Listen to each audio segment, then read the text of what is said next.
वर्तमान जहाँ पाणीपाग को नहीं बड़ खबर सामना को आसी आज राज्यर विभिन्न स्थान में काल बैशाखी 6 जिला को ऑरेंज वार्निंग जारी करा जायछि। चलନ୍ତୁ कौन रही संपूर्ण घटना ता ऊपर नजर पकाइबा। से पूर्व को आपण माने जदि आमर यूट्यूब चैनल में प्रथम थर देखिए तार वीडियो को लाइक करंतु एवं कमेंट करंतु। ता सहित पाखर थिबा ऑल नोटिफिकेशन ऊपर क्लिक करंतु सब्सक्राइब कर नियंतु।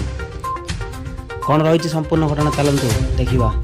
तेबे सूचना अनुसार आसंता 3 तारिख जाए राज्यर विभिन्न स्थान में कालबैशाखी एवं घड़घड़ी और कुआपथर माड़ 6 जिला ऑरेंज वार्निंग जारी करा जायछि। एने पाणीपाग केन्द्र सूचना देछि। आज बिजुली घड़घड़ी और कुआपथर माड़ 6 जिला भद्रक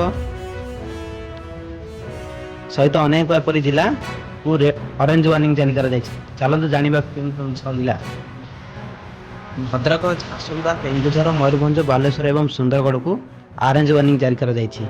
एही सब जिले में प्रति घंटा प्रति 40 ରୁ 50 किलोमीटर वेगर पवन बही पारे। संबलपुर, देवगढ़, बौद्ध, अनुगुल एवं जाजपुर जिला को दिया जायछि येलो वार्निंग। सेहीपरि आसंता काली 6 जिला को ऑरेंज वार्निंग जारी करा जायछि और 15 जिला को येलो वार्निंग जारी करा जायछि। आंचलिक पाणीपाग एने सूचना देछि। यह को दृष्टि रखी मुकाबिला एसआरबी पक्षर अलर्ट करा जायछि।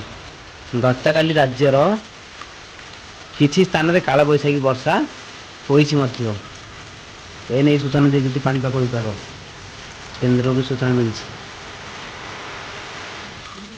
वीडियोटी को संपूर्ण देखिथिबारु आपण मानक धन्यवाद एवं ता सहित नमस्कार।